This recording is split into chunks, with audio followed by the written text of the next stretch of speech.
Good afternoon, and welcome to another version of Global Justice Reports. Today, we're going to have a conversation with Harry Targ about new international realities, the rise of the Global South. Before we begin, just a few bits of business. Firstly, please silence your telephones so we don't have any interruptions. Secondly, the Global Justice Center relies on your support and able to have these programs and other ones that we do, including travel to various locations. So those of you who are here, if you don't mind, please give us a contribution. There's a little canasta, a basket in the back. And if you're online, you can go to the Global Justice website and make a donation online. That will be most appreciated and will help support our staff in their very hard work. My name is Gregory Diamond, and thank you for being here. I'm just going to read you a little bit of what Harry wrote about what's today, talking about the turmoil that we have with the Ukraine and Israeli wars and the tensions between the US and China, and a lot of contestation for raw materials, et cetera, in Africa and other neo-colonial examples around the world. We see tremendous U.S. meddling in the politics all over the world, and of course here in Latin America. So there are many fundamental forces in play that seek to rearrange and change the architecture of global relations. Simply put, the world, especially the global South, has had enough of Western oppressive systems and their imperial thrust. New institutions and solidarities beyond the control and wishes of the West are emerging in the global South. These involve changes in patterns of trade, finance, uses of national currencies in place of the dollar and euro, and new expansive trade corridors and routes. This conversation will raise the proposition that we are living through a fundamental transformation of international relations, particularly the rise of the global South. Comments and discussions will address where Mexico fits in this process. And please also don't forget there'll be a Q&A afterwards. Harry Targ has taught foreign policy, U.S.-Latin American relations, international political economy, and topics on labor studies in a department of political science and a program in peace studies at Purdue University. He is a member of the Committees of Correspondence for Democracy and Socialism. His recent co-authored book, From Upton Sinclair's Goose Step to the Neoliberal University, Essays in the Transformation of Higher Education, can be found online and ordered as well. So I'm going to let Harry speak now and look forward to your comments afterwards. Thank you for attending. Okay, thank you very much. And I guess the first slide would be good to see.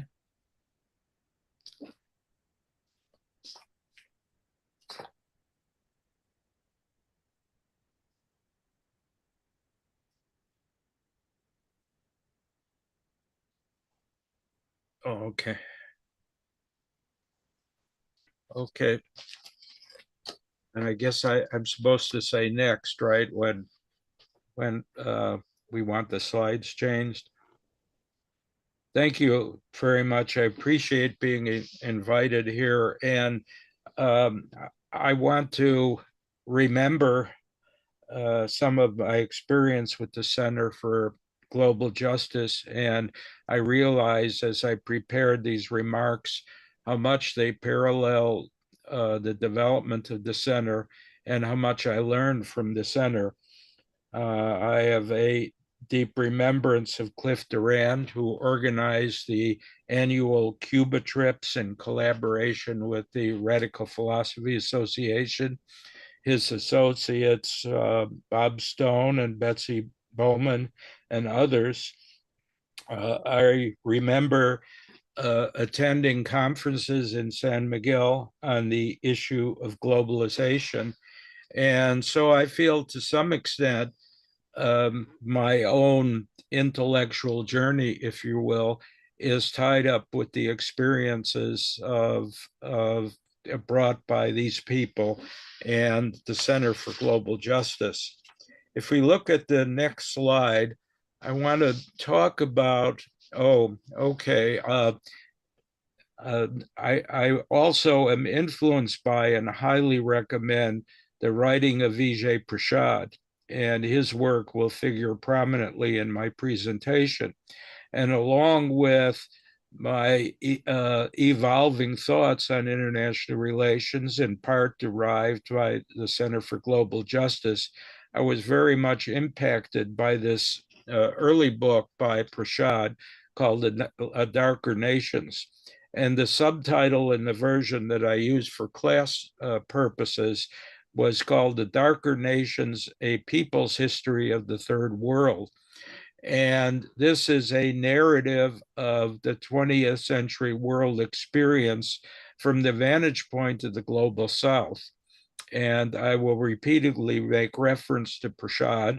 He is ubiquitous, and among his most significant developments is the establishment of the Tricontinental, an online resource for essays, particularly from the perspective of the global South. And I encourage you to Google the Tricontinental. Also, he has a website called People's Dispatch, which has contemporary articles on international relations from the perspective of the global South. If we look at the next slide, it suggests, in a sense, part of my own personal development, and I think the intellectual development of lots of other folks who have studied international relations and or engaged in political activism around peace and justice issues. I was a college student in the late 50s, early 60s, and studied international relations. And I was exposed to the dominant paradigm or political theory of international relations that was fashionable in US and European universities. That is to say, the theory of political realism. The centerpiece of the theory of political realism were the propositions that nations are engaged in the process of pursuing power, and international relations is the coming together, the constellation of forces of each nation seeking to maximize its power and influence in the world. For me, while I grew to reject the theory of political realism, one of my last admirers from that approach was Hans Morgenthau, who became a critic of the Vietnam War, not for reasons of principle or supporting the Vietnamese people, but for reasons of arguing that the US Vietnam policy was a threat to national interest, security, and would weaken its power. We see the same kind of arguments today about Ukraine in the profusions of writings and YouTube presentations by John Mersheimer, who's a descendant of Hans Morgenthau theoretically. The bottom line of realist theory was the old Hobbesian notion that human beings are aggressive and power seeking. And it's a proposition that I think that undergirds the theory of realism and is worth thinking about, and for many of us rejecting. A second theoretical formulation was the application of the theory of political realism to the Cold War and the development of a paradigm, as you know, and you all have lived through, of competition between one great power, often imbued with a sense of justice, the United States, and another great power, the Soviet Union, as the leader of international communism. So multipolarity in the theory of realism was transformed into bipolarity. and the drivers of international relations were the superpowers, the United States and the Soviet Union. As we moved through the 60s, and many of us became active in anti-war movements and later on in Latin American solidarity, we gained some of our insights from the theory of imperialism, and particularly Lenin's classic essay on imperialism, the latest stage or the last stage of capitalism. And Lenin argued, as you know, and I think correctly, that a major driver of big power behavior in the world is the maximization of the interests of capitalism. But I learned also from the dependency theorists who argued that the theory of imperialism was largely correct, but it did not emphasize enough the mobilization from the base, the countries that have been imperialized or colonized, and it underemphasized resistance. So dependency theory did a better job at explaining the consequences of the imperial system and impacts of them on imperialized or colonized countries, but did not raise the issue sufficiently of the history of resistance in the global South. And then Vijay Prasad, among others, began to write about resistance from the global South. And he paralleled, if not was inspired by Howard Zinn's work on the people's history of the United States, to argue that history is a complicated affair and history is not just made by the powerful, but is made by those who are the victims of great power. So that we ought to look seriously at the rise of resistance and contestation from the global South. So if we look at the next slide, we see a sort of a graphic that talks about this emerging model or theory of the transforming nature of international relations as a struggle between the global North and the global South.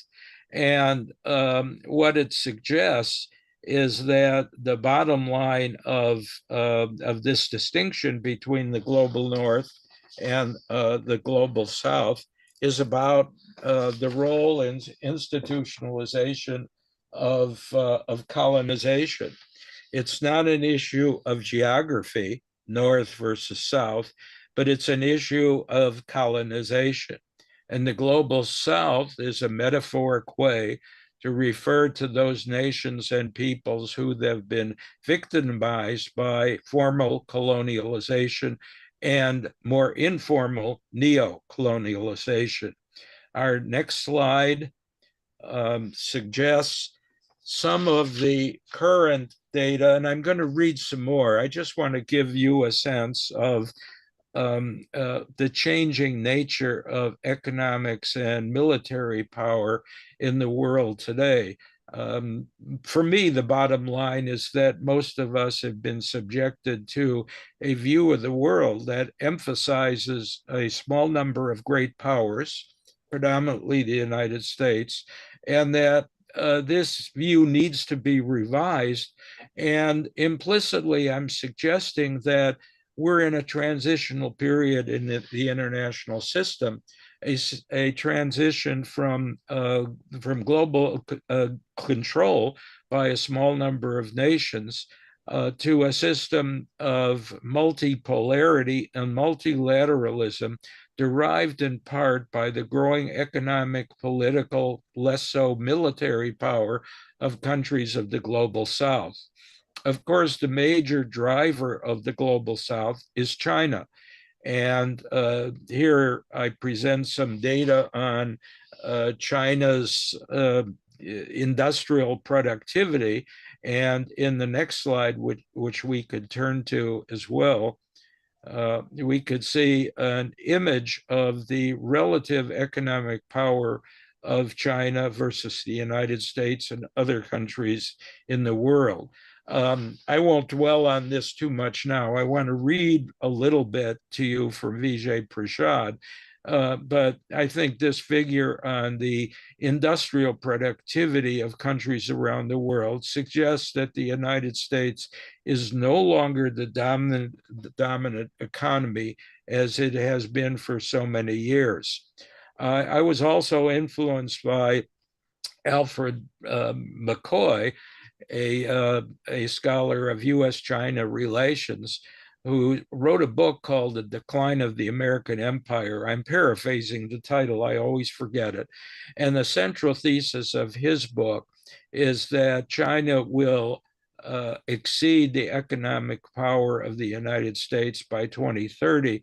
And the United States has chosen to respond by maintaining and enhancing its military capabilities, thus creating a very, very dangerous situation. The next slide shows another image of this. The world's spending on war, and figures vary, but this particular pie chart at least indicates that the United States is the largest investor in military in preparation for war of any country around the world, and significantly, three times more expenditures on war than the People's Republic of China. So let's look to the next slide. This leads Prashad to work with his colleagues at the Tricontinental to develop the theme of hyper imperialism. And I commend to you this essay, and you could check out the link to it. It's readily available. And it's an essay that is about 130 pages long, dense, filled with lots of data, economic data, and military data. But I found, I think, on pages 39 and 40, a series of simple descriptive sentences that describe this transformation of the international system that I've been alluding to. And let me read some of these. Prashad and his colleagues say that China has emerged as the largest and most dynamic economy in the world. The growth of the global south exceeds that of the global north. The gross domestic product growth in Asia is significantly higher than in the G7 countries. That's the first point. Secondly, despite its remaining economic strengths, the U.S. is facing meager growth and is declining relative to the rise of the global south. Third, the U.S. has rapidly advanced hybrid warfare, including U.S. sanctions inflicted on more than 1 in 4 countries around the world.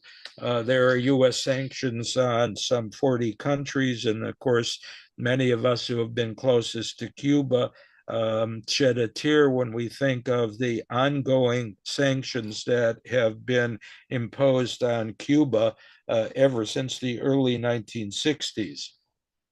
Prashad says the U.S. has now set its sights on the domination of Eurasia, where the West faces Russia and China, 2 powerful countries with a combined strong economic, technological, military, energy, and food capacity. He goes on to say that US dollar hegemony, financialization, and technological ability allow finance to move trillions of dollars in trade in milliseconds, which has changed the mechanics of capital accumulation and its ownership. European and Japanese capitalists invest their capital in the same structure as those of their US class brethren, albeit under the control of the latter. So this is part of the context, US global hegemony.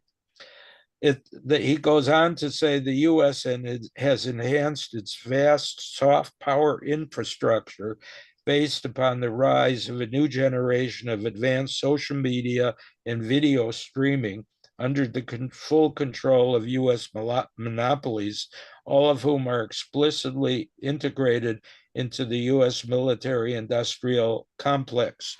So what you have is continued US financialization of the globe and continued efforts of the United States to enhance its cultural hegemony as well as its military and political hegemony in the face of the mobilization of this global South.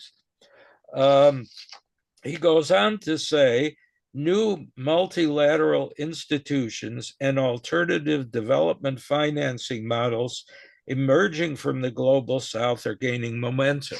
And this is part of the point that I want to make today.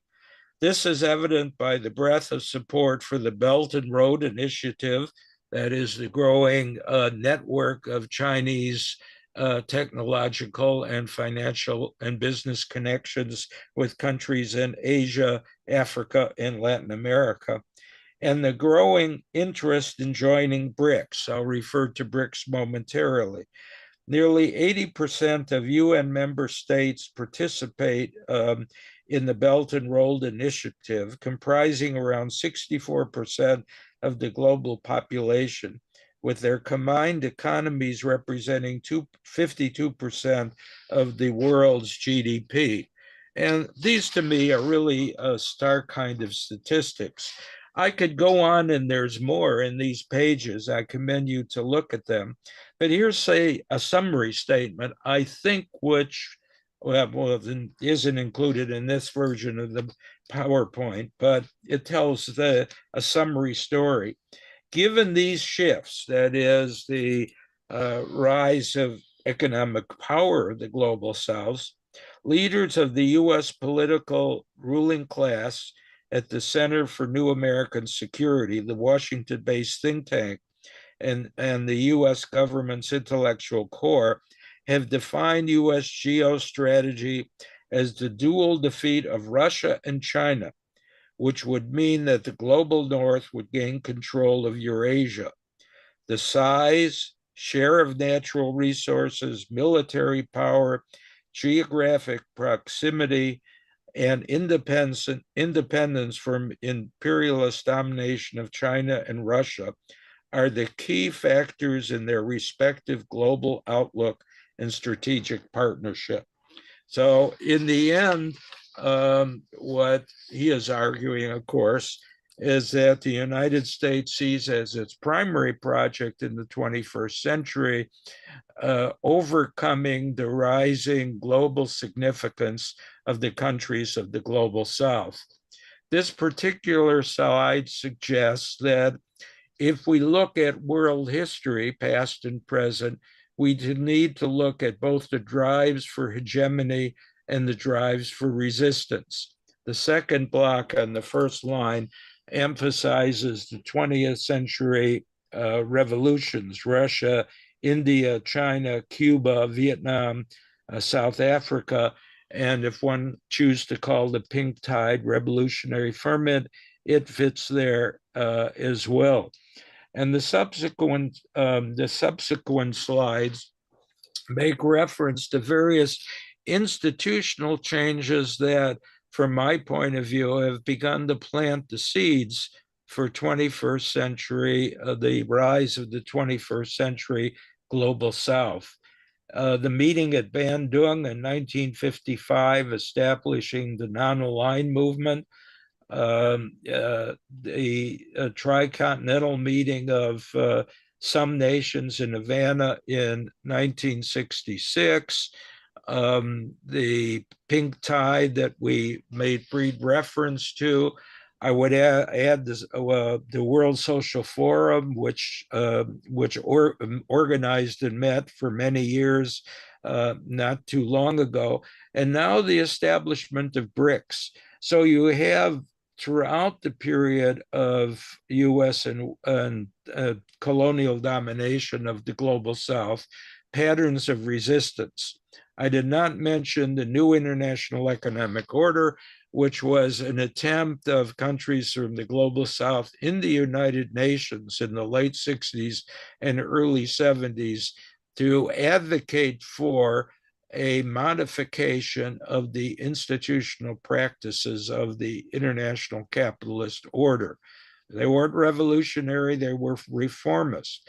And for several years in the UN system, they were discussed at great length and they had a lot of support. So, what is happening now? Well, here's a list of contradictory developments: new technologies, new institutions, new economic arrangements being talked about. At the same time, if one looks historically at data about the global north and the global south, inequality is increasing, poverty and immiseration is increasing. Of course, the threat to the climate, both in the global north and the global south, is increasing. And we have forever wars now, Ukraine and in the Middle East, and the economic sanctions that I referred to. And lastly, as I've suggested, the rise of China, India, Brazil, South Africa, the founders of the new BRICS. We look at a next slide. The next slide, hopefully. Okay, could we move to the next one I went to? I've accumulated a number of statements to reflect the sentiments of the global South. This one might serve to reflect many of these. It's a statement of the Group of 77, the non-aligned movement, and China at a meeting in Havana in 2023. We note with deep concern that the major challenges generated by the current unfair international economic order for developing countries have reached their most acute expression at present due to the persistent negative effects of the COVID pandemic, despite the lifting of the WHO public health emergency of international concern, geographic connections, and I lost the slide. But the statement is a statement that calls for a renewal of efforts to bring about social and economic justice on a worldwide basis. And this statement is replicated in several other places, and I might make reference to one other case in a few moments. Could you change the next slide, please? Okay, and then the next, and the next, and the next. This, I think, is very interesting. In part, in my judgment, what I am talking about has to do with the consciousness and awareness of people about the reality of world affairs today.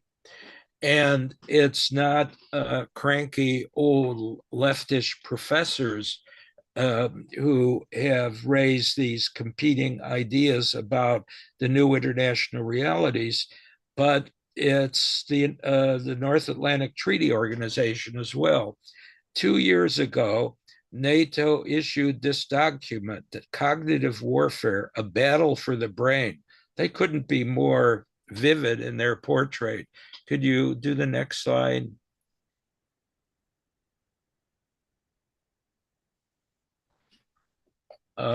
We live in a world of cognitive warfare. The document says, there's traditional warfare, guns and shooting, and there's efforts to influence other governments. But another level is cognitive warfare. A recent document prepared by NATO suggested that, quote, in cognitive warfare, the human mind becomes the battlefield. The aim is to change not only what people think, but how they think and act. Waged successfully, it shapes and influences individual group beliefs and behaviors to favor an aggressor's tactical or strategic objectives. I was shocked to see the frankness of this document and the source of it. And again, it's not a document written by cranky lefty professors, but it's a document um, distributed and written by a key military institution that serves to maintain the old international order. Next document, please, or the next slide. And here is some more that I wrote about cognitive warfare. The NATO document, of course, is addressing the world of international relations, but the concept of cognitive warfare seems to parallel efforts to, quote, change not only what people think, but how they think and act. Some of us old timers may remember Lyndon Johnson's plea to change the hearts and minds of people. This project animates the efforts of media conglomerates, print, electronic, social media platforms. Changing how people think and act has its historic roots in campaigns to convince citizens to support wars, consume cigarettes, forget climate disasters, and to find flaws in populations because of class, race, gender, sexual preference, and or religion. Creating images of enemies is central to launching wars. The processes of branding are similar in all realms of human experience. So, this idea of cognitive war, as it is articulated by the NATO document, seems very familiar to us, right?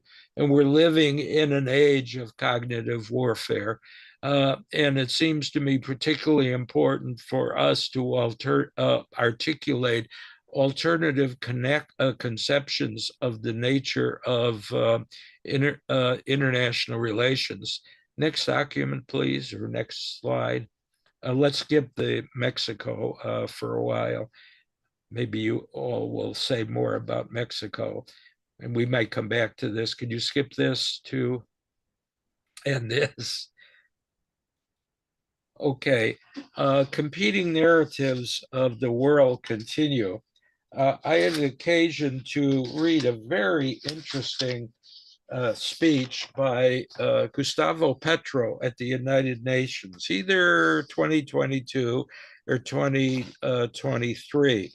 I'm an inveterate blogger, and I wrote an essay, How the World Continues to Be Framed, Spokespersons from the Hegemonic Power and the Global South.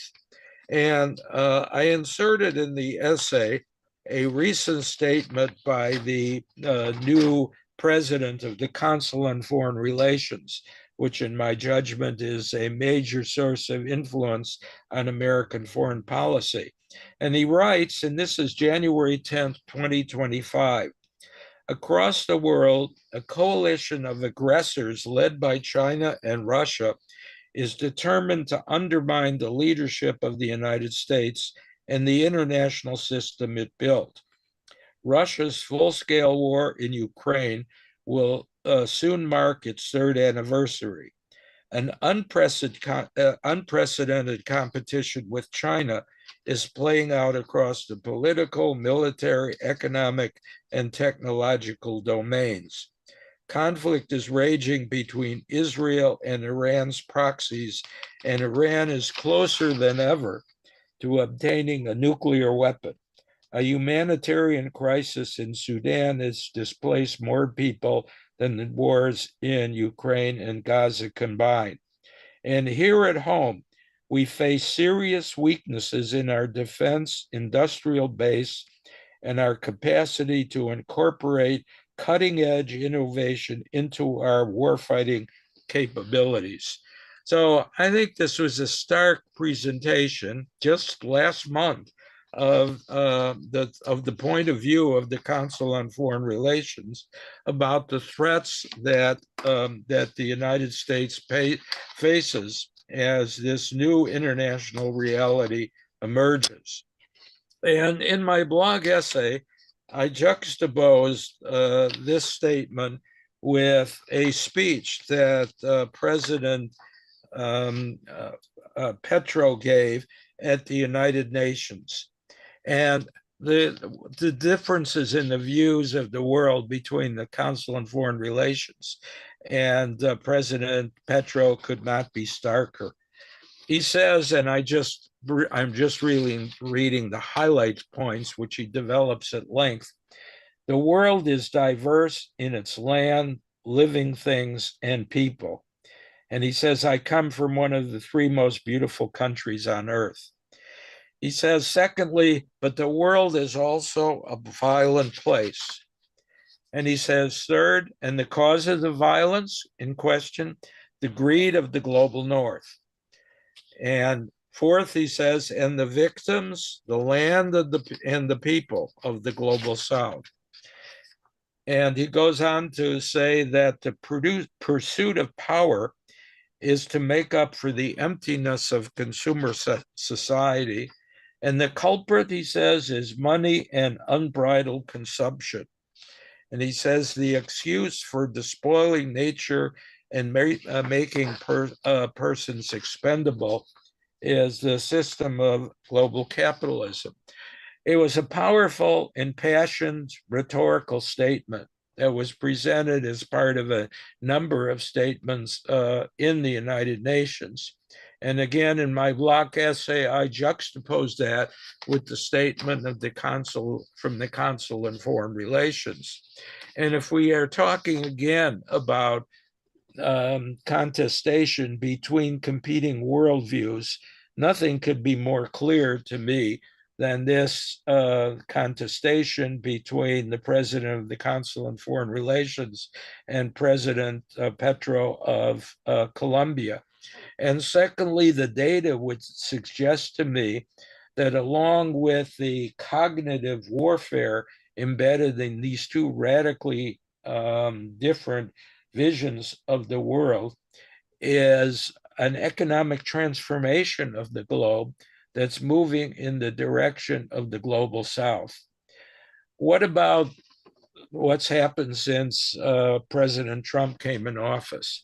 And I had this talk prepared a while ago, and President Trump has made my conclusions all the more complex. And I hope we together can talk about some of this. But in 2025, in general, the global south is continuing to resist. I did not make enough mention of the BRICS. The BRICS was formed in 2009 by Brazil, Russia, India, China, and South Africa. And their goal was to begin dialogue about establishing alternative pressures vis-a-vis international relations, economically particularly, but also technologically and militarily. Since then, BRICS has grown and flowered, and they met in Kazan, Russia in October, and the original BRICS nations leaders attended, and some representatives from 35 countries in total attended the meeting. And BRICS has a process of reviewing applications of countries to join. And there are about 10 additional members besides the first five that have become new members, and they include Cuba. And BRICS has begun to dialogue about a whole variety of issues involving healthcare, involving the climate crisis, involving economic change. And they make it clear in their documents that they don't regard BRICS in the global south as a new global power whose project is to challenge the traditional great powers, whether they be the United States or the European Union or Russia. But rather they are trying to institutionalize an idea of multilateralism a multilateralism that serves to benefit all the countries and peoples, including reinforcing and giving further legitimacy to national sovereignty. So the BRICS phenomena is in process, and its relative success is still unclear. Among the elements being talked about is so-called de-dollarization, the shifting away from the dollar as the unit of exchange in the global economy. And some BRICS nations have already begun to engage in trade in their own currencies. But I'm told by a friend of mine who is following the BRICS much more closely than I am that the BRICS nations regard this de-dollarization campaign as something that should be carried out very carefully and slowly, and should not be seen as just challenging the West and the dollar and the Bretton Woods system. But change is in the works, dialogue is in the works. So in general, we see the rise of the global South. Secondly, I mentioned the Russia card. Remember, back in the day, we used to talk about the China card when President Nixon and Henry Kissinger were interested in maintaining US power in the world and saw as a tactic to try and draw divisions between the two communist states, the former Soviet Union and China. And it was the Nixon administration that reached out to China and began the process of normalizing relations with China. And the hope was to scare the Soviets to be more compliant with US interests in the world, and at the same time scare the Chinese by continuing to negotiate with the Soviets. And some people today are suggesting that the Trump foreign policy in part is designed to wean Russia away from their sympathies and activism with the BRICS and with China. So, in a sense, it's sort of a reversal of playing the China card from the 1970s. A third speculation is that, as reflected in the Consular and Foreign Relations statement, that the real goal of the United States is to maintain or enhance US global hegemony over Europe, over Russia, over China, and over the global South. A fourth speculation is that Mr. Brzezinski, who was a scholar and foreign policy advisor to Jimmy Carter, wrote a book in the 1990s about the grand chessboard. And he drew upon a sort of a side feature of realist theory articulated by a man named Mackinder, which argued in the early part of the 20th century that the nations that controlled the heartland, which was Central Europe, will control the rimland, which was the rest of the globe. And the heartland, it seems to me, includes both Ukraine and the Middle East. So it could be argued that some of the Trump policy is designed to increase the influence and manipulate the situations in Ukraine and maintain support for Israel so that the United States could control the heartland, that is Central Europe, and the Asian access to the Middle East access to Asia.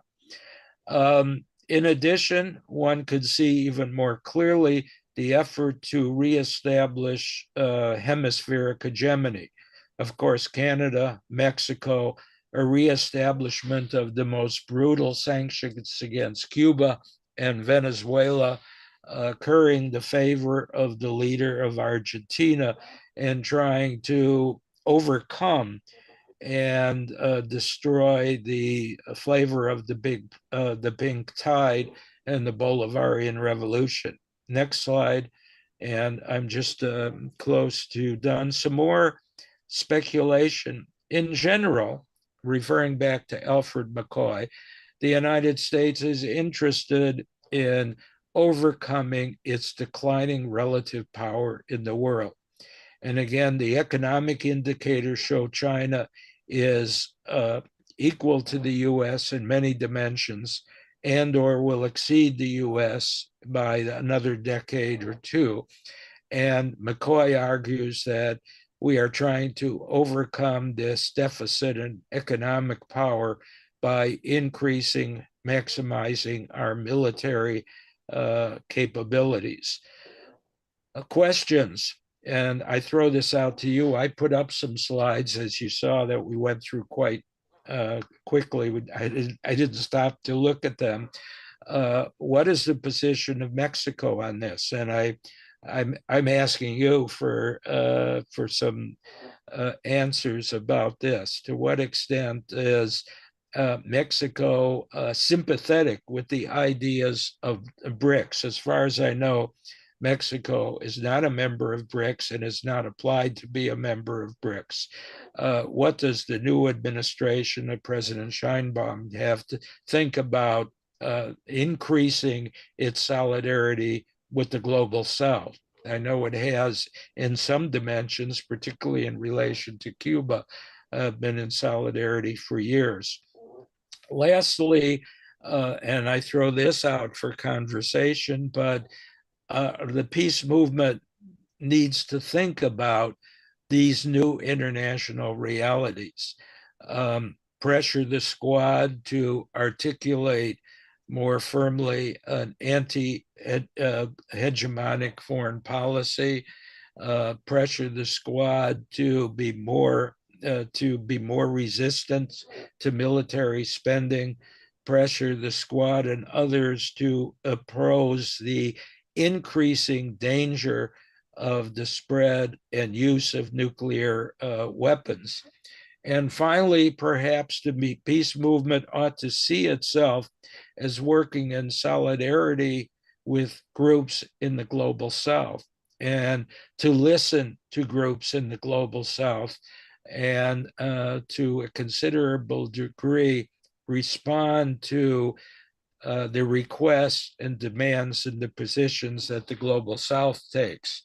I've been interested in looking at BDS campaigns, boycott, divestment, and sanctions campaigns that were initiated by the Palestinian people and have proliferated around the United States. And I think it's this kind of, responding to policies and programs recommended by peoples in the global South that maybe should be part of our activities.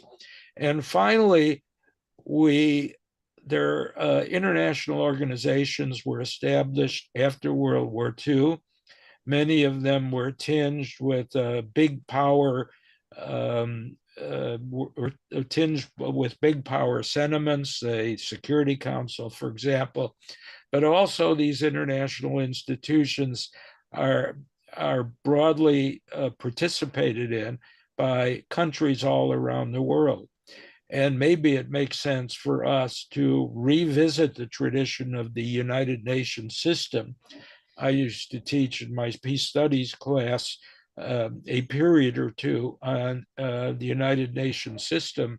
And if you Google that system, you will see a very complex table of organizations with, I don't know, 30 or 40 different kinds of components dealing with law and healthcare and trade and education. And it may be that these are institutions that exist and we can make work more effectively for creating peace and social justice. So maybe I should stop here and then we can have some discussion and conversation about some of this. Thank you very much. Oh, thank you very much, Harry. That's, wow, a lot of information to digest. But that's what we need to do. So what we're going to do now, obviously, is have our Q&A, both for the people who are here in San Miguel and those online. So is there I don't know if there's anyone here who wants to make a comment, or do we have those online? I certainly have some questions, but I don't want to do that because I'd like to give other people the chance to speak. So, There's a question in the chat. Can you discuss Brazil's veto of the admission of Venezuela to BRICS? Or do you want to? I can. Norma, our friend Duncan McFarland, has written about this, and Venezuela applied, and Brazil vetoed their application. And the Brazilians said something about the Venezuelans had not completely divulged all of the information about their recent election. And that's all that I know. I don't know what's behind it. Um, from my point of view, I would regard it as unfortunate. Um, but I think one of the things it suggests, and again, our friend Duncan McFarland has been following BRICS very closely and gives us periodic reports. And he wants to emphasize one, that BRICS doesn't see itself as a new bloc to challenge other blocs, but and he emphasizes the term multilateralism rather than multipolarity. So he says that's one theme in BRICS. Secondly, BRICS is not an organization of the socialist left.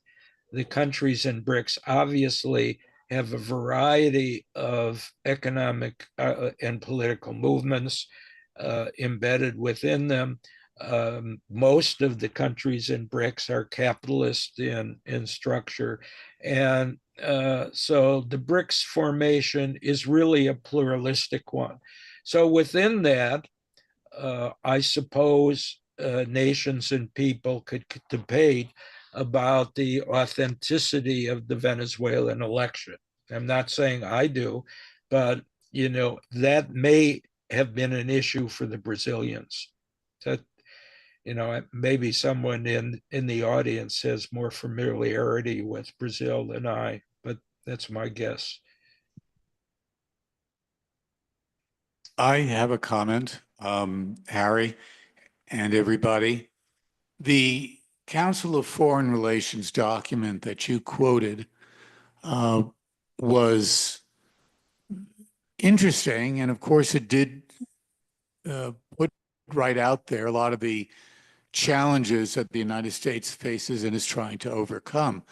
So it was realistic from that point of view, except in one major area. It doesn't mention climate change and the challenge of that, population movement, political changes that are coming about because of that and are going to come about, and so forth. And of course, we see that in the Trump administration, the one is not supposed to talk about climate change. It's being scrubbed out of existence in official documents, as if doing that can scrub out reality or scrub out nature, which, much to their chagrin, they'll find out is not possible. So, for me, that's a major, major point.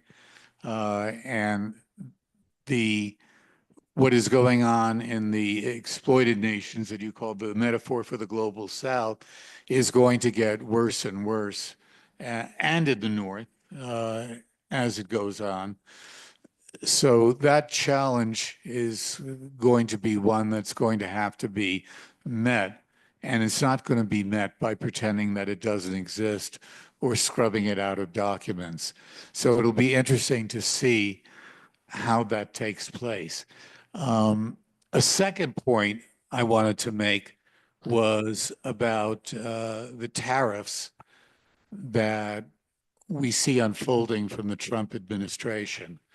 And part of what I feel about that is that they're aimed at partially changing, destroying certain monetary blocks and changing uh, the way that people are using their would say their currencies. For instance, I think a lot of it is aimed at the euro and weakening the euro and possibly bringing back individual currencies like the mark, the franc, et cetera, et cetera. And secondly, it can be aimed at the BRICS, who, as you said, are going very slowly. Clearly, the yuan would have to be adopted as a currency, as a major trading currency among the BRICS, but they're moving very slowly. And I think that part of the thrust of the tariffs that we're seeing that the Trump and the United States are doing are related towards weakening or striking a peremptory blow against certain currencies. So those are my two comments about the climate change and the tariffs. I think they're both important. Thank you. And I think many of us, quote, on the left, pay insufficient attention to the climate issues. And we see the pain and suffering in places like Los Angeles that are we are beginning to experience, and they're part of the everyday experience in various parts of the global South. So, um, so I think that's terribly important, and I gather that's on the BRICS agenda.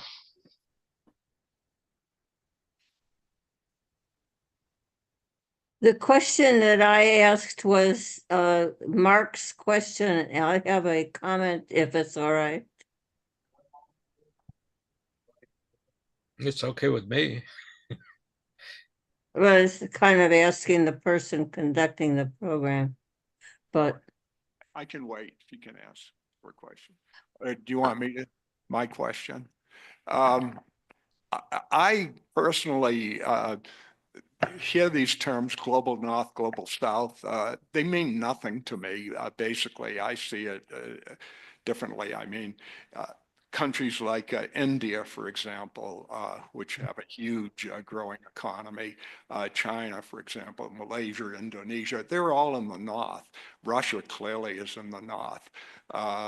So when you use terms like global north and global south, it's sort of like Gulf of America type thinking. And I see it as the way the world is structured. It's you got to look at where the developing economies are and take a more Darwinian view of it. And that's how I see it. You know, for example, if you take the case of the United States, you know, where it's felt threatened by, let's say, developments, for example, in Iran, where they had open elections back in the 50s and the early 60s, and they were democratizing, and the United States and the developed economies, England, Germany at that time, the Euro nations, they didn't want to have elections in Iran. They didn't really want a democracy in Iran. What they wanted was oil. So what they did, of course,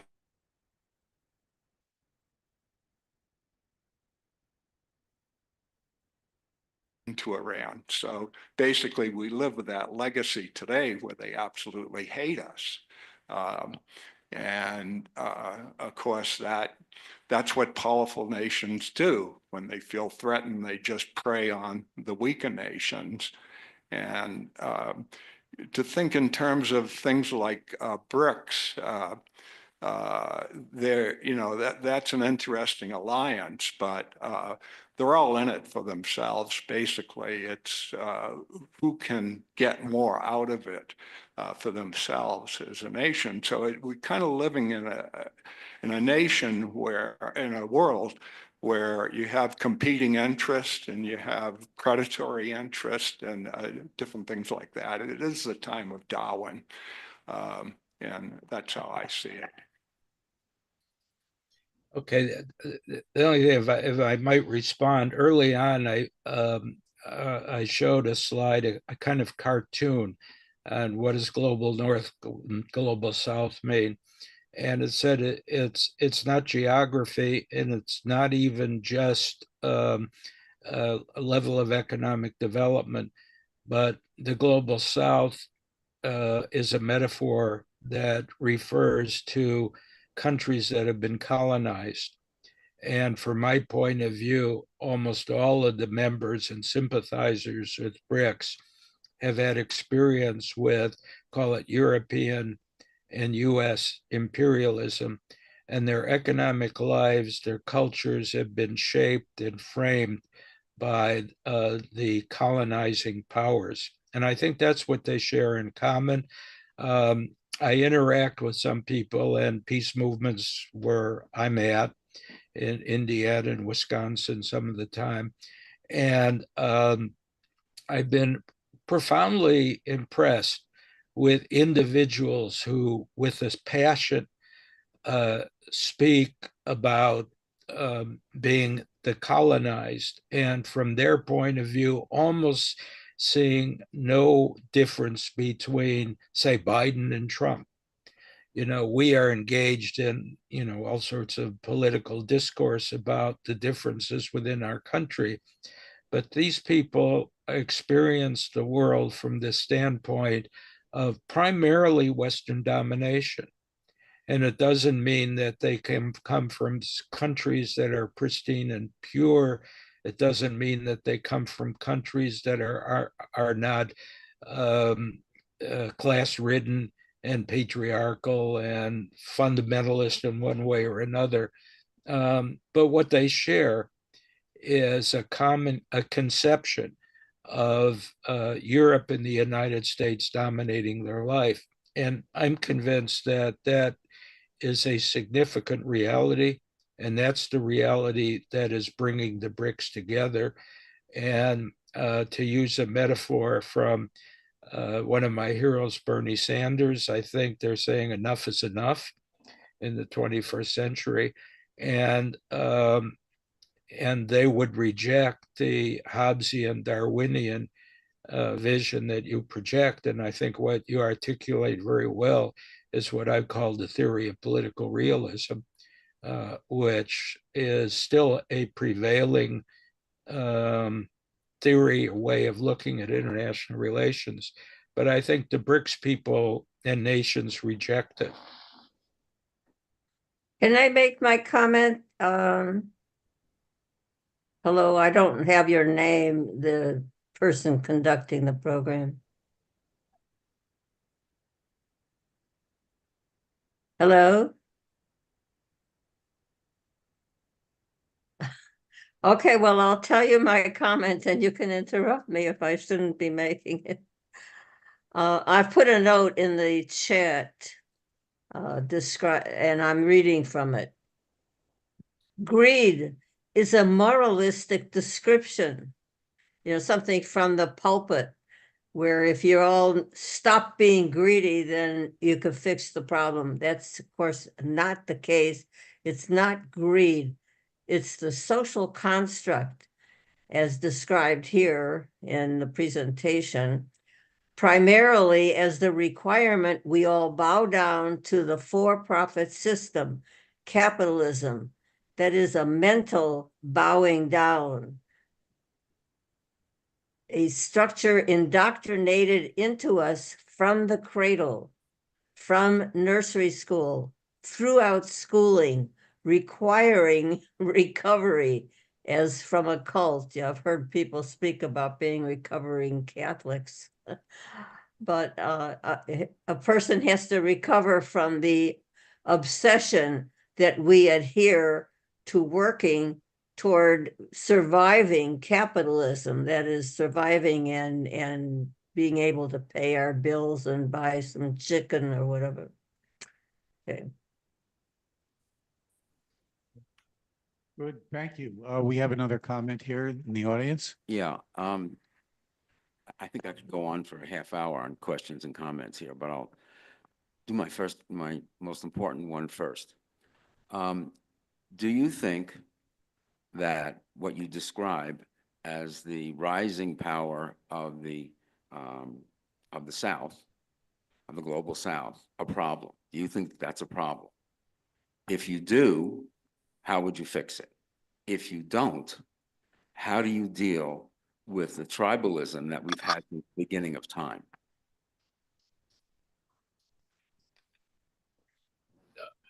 Let's see, the first part.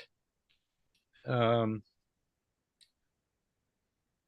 my point of view, I started by saying I started going to Center for Global Justice trips to Cuba, and I was just so impressed with the things that I discovered there. I'm thinking particularly of the healthcare system.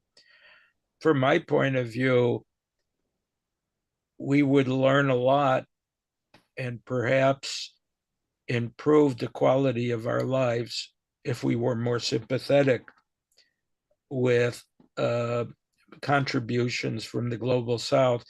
I've mentioned I'm in this group, Committees of Correspondence, and we set up we have a committee on peace and solidarity, and we set up a new international relations subcommittee, and we meet periodically. And one of our members is a retired physicist who gave us a little talk on the scientific contributions that have come from the global South, not necessarily just recently, but over the last 50 or 100 years or so on. We tend to, as Norma suggests, we're sort of socialized to believe that all of value in our society, call it civilization, comes from Western Europe and or the United States.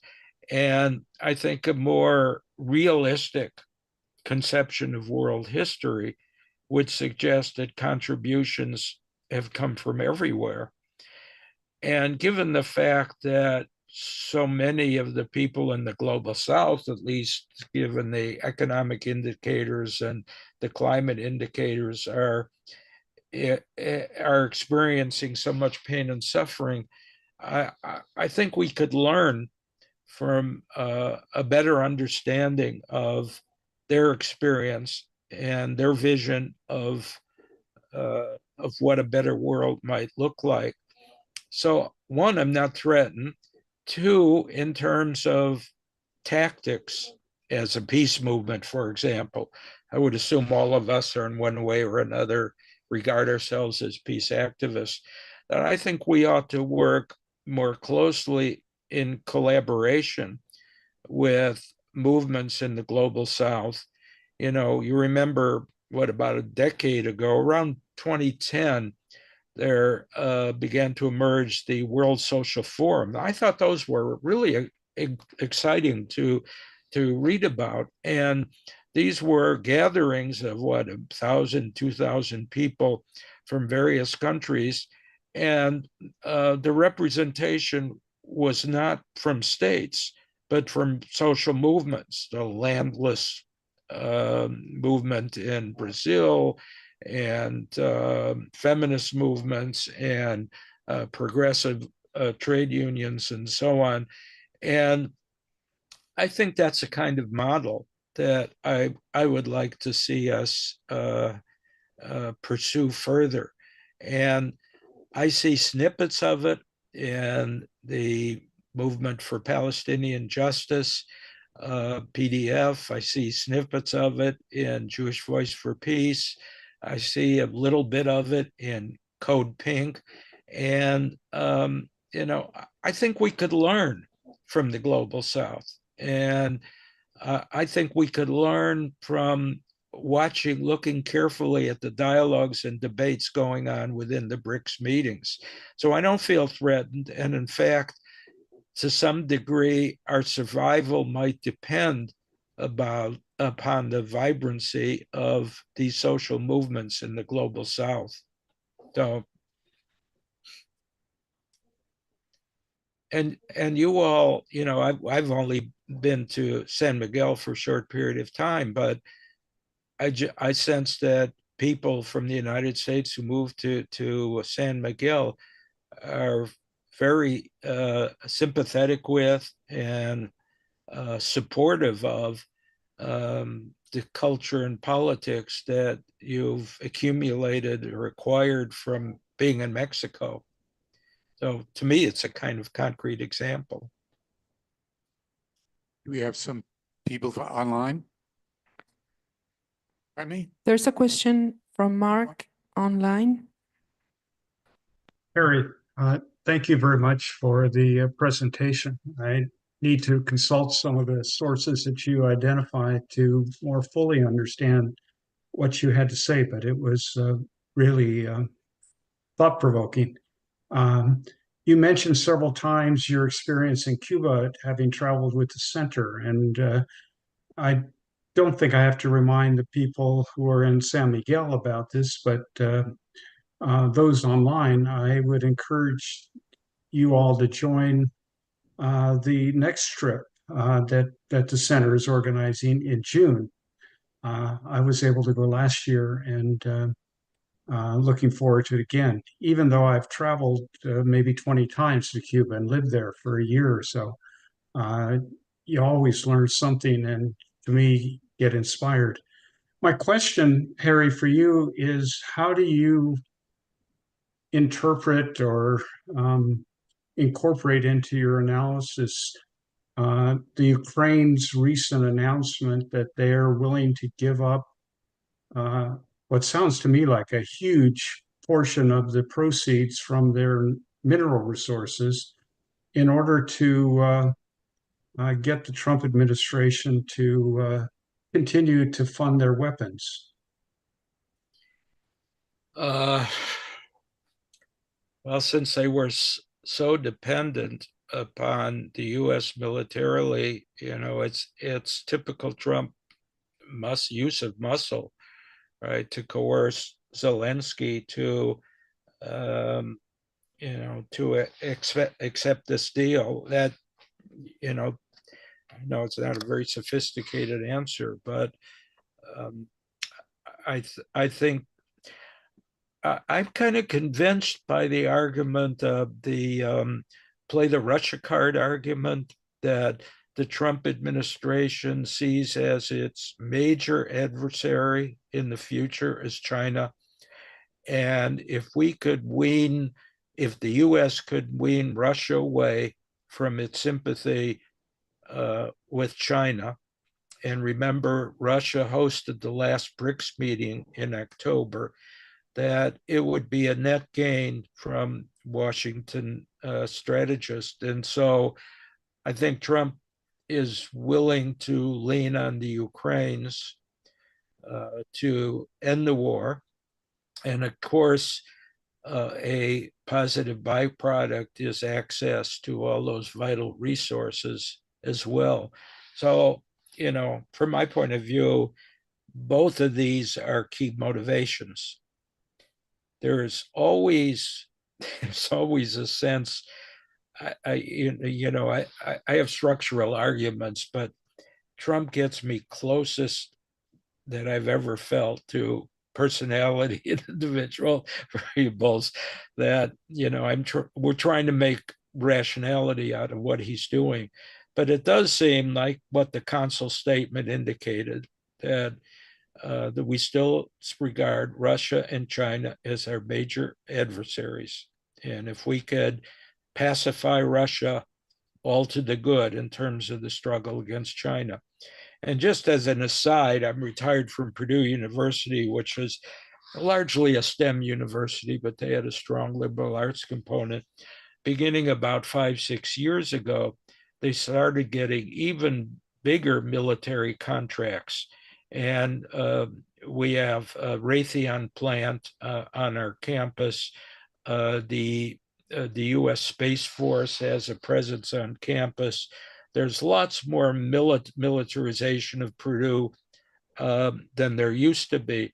And official explanations for this are that Purdue University is contributing to American national security against the Chinese threat. And I think it's pervasive. China is regarded as the number one demonic enemy, right? And so that's I think that to the extent there's rationality in Trump policy, it's an anti-China policy. We have another question here, Bob Datz. Hi, it's a very enlightening presentation from the standpoint of nation states and politics. It's really about economics, and in both disciplines, I think the word habitat needs to be really foremost, because we're looking at a limited time frame for all these things to play out. And the extractive economies versus the extracted economies are really the basis that we're talking about. And I think Mark made a nod in that direction with his question. And given what we're talking about in terms of an hourglass, my comment is that these disciplines need to look at the habitat, not the round globe, because everyone's suffering, and yet consumption is the driver. Even in the United States, where people in places like West Virginia, where their water's poisoned by mining, and should have a good concept of what this means, are trying to get stuff to put in their homes to forget about their empty lives in an empty society in the United States and in other Western countries. So this battle for the mind, I think, is broader than it was presented by these political organizations. Can I add, I really appreciate that political scientists have used in the past this concept of political culture, which involves a conception of values as well as political institutions. And I've always been impressed with the libraries of literature and sociology and social science that distinguishes between those who emphasize individualism versus those who emphasize community. And I think that's in part what the differences are involved. And my sense is that what I'm calling the global South, that the political culture of community is more pervasive and more accepted than in Western Europe and particularly the United States. And secondly, I'm reminded I haven't followed environmentalism as much as I should, but half a century ago, a guy named Aldo Leopold wrote a book called The Sand County Almanac, and he introduced introduced to me the concept of the land ethic. And it's what you suggest, the kind of sympathy, empathy, connection that people have with their physical environment and with the land. And maybe a case could be made that both the sense of community and the land ethic are more pervasive in some places in the global South. I wouldn't want to, romanticize what I'm calling the global South. But I think you're right. Both of those are part of what our struggles are ultimately involved. Respect for human beings and respect for our political environment. And we live in an age now where there's very little respect for either. Kathy Russell, I believe, has a question. Hi there. It's good to see you, Harry. And be reminded of the importance of the committees of correspondence. But I have one point, which is sort of a reaction to the idea of going on the Cuba trip, which I've been on, and I've gone to Cuba I 4 or 5 times, and not necessarily on the Cuba trip, but going to one of the Marxist theory conferences and various things. And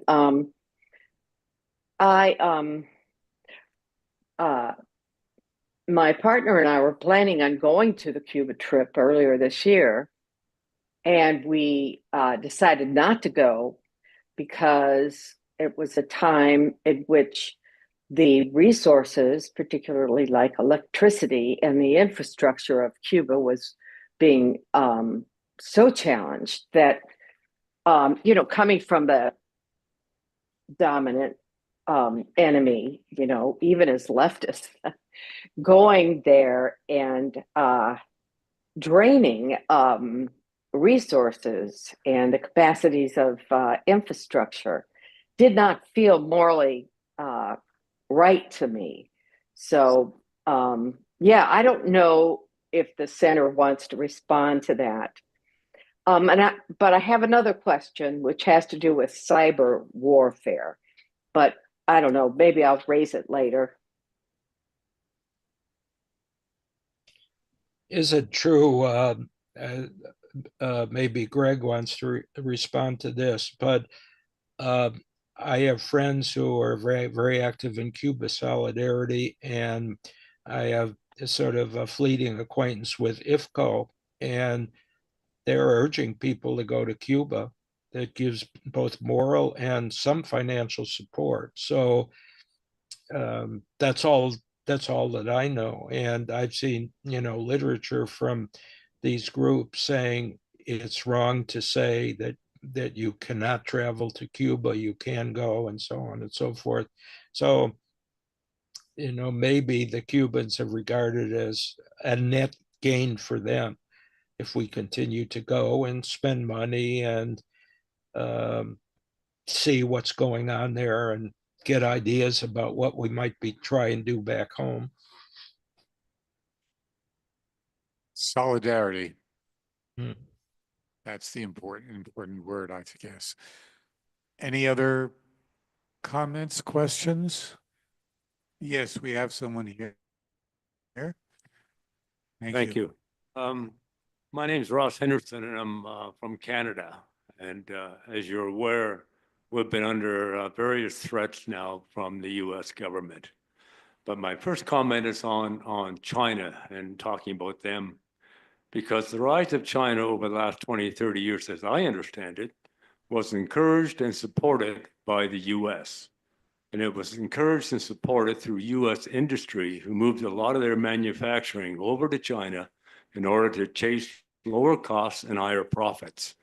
And then when China took that innovation and took that technology and turned it around and started to do everything on their own, including graduating far more engineers, the US and Canada graduates more lawyers. China and India graduates more engineers. You know who's going to win that battle long term.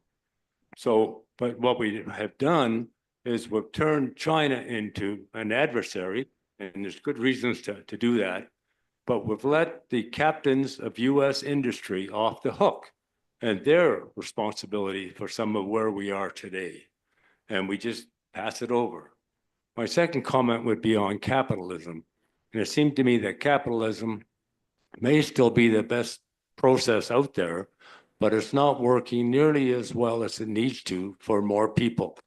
And we seem to have reached a ceiling. I won't call it a glass ceiling, but a ceiling where we're dominated now by large monopolistic or oligopolistic entities. And capitalism, successful capitalism, is based on competition. And we seem to have less and less of that going forward. And that's not going to end very well. That's going to keep driving that separation between the haves and the have-nots. And then my third one will be more personal, and that is with what's happening in the US today with Trump. We used to consider the US a friend. We don't anymore. We're very, very cognizant that this could be a long-term situation, and we have to now learn how to protect ourselves, pardon me, from the US influence. And that's going to create a lot of problems going forward on both sides of the border. And I'm really sorry to see that happen. Anyway, thank you. I think these are all good comments. I think you're right about China's development in the early post-Mao years. The Chinese prioritized development and encouraged investment, and they took advantage of it, and they developed it to a remarkable degree. But I think you're right. I have a friend, Jerry Harris, takes a little bit different perspective than I do, but he gathers data on corporate networks of corporate interconnects all around the world.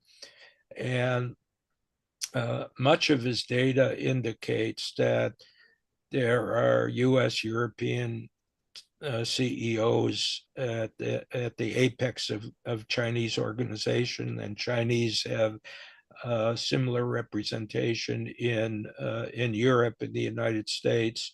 And they've developed a sort of theoretical vision of a kind of global capitalism in which national sovereignties are of much less importance.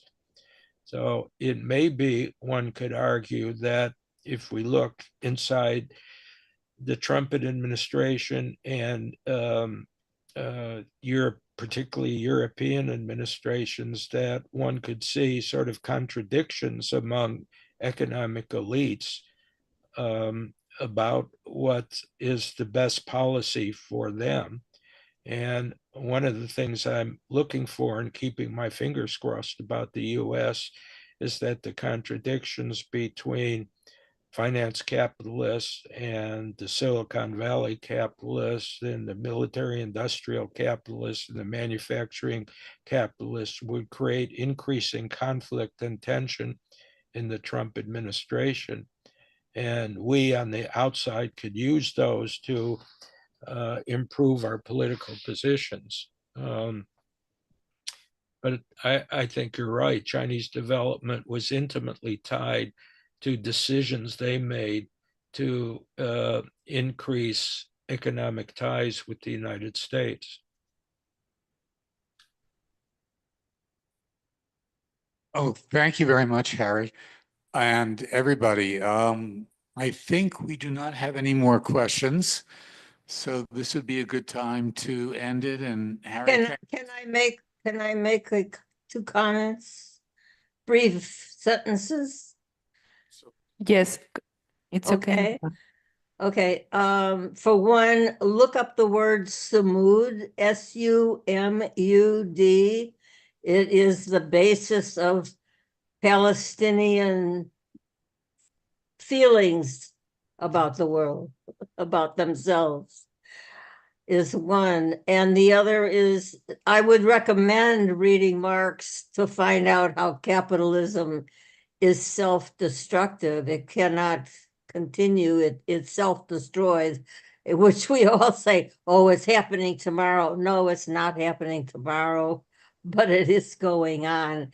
And it is not survivable for human beings or trees or elephants.